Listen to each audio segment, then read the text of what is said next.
the establishment of the farm unions across Canada. Each individual province took on its own particular priorities. They had a common interests that were really national. In the 60s, pressures became even more intensive in terms of develop a common policy, common approach among farmers across Canada to deal with national issues. And it was finally decided that we should establish the National Farmers Union, integrate the provinces into a national organization based on the social values of the social movement, and develop a common culture coast to coast, which has been very difficult to do. Organizations have a history, but no memory because generations change. We did have some pretty good advice from our older elders, people like Ole Turnbull, Doug Young, who really understood many of these things.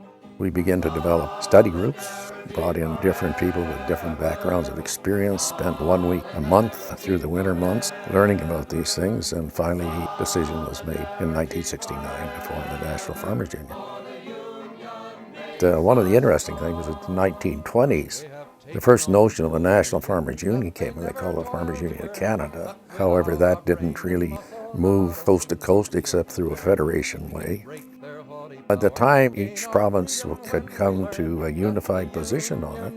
Things like international trade hadn't been dealt with. The whole business of national marketing of farm products hadn't been dealt with. The emergence of political action in terms of getting fair prices, establishing the proper quality of the grain, a fair transportation system. They didn't have a common culture, although they had some common interests.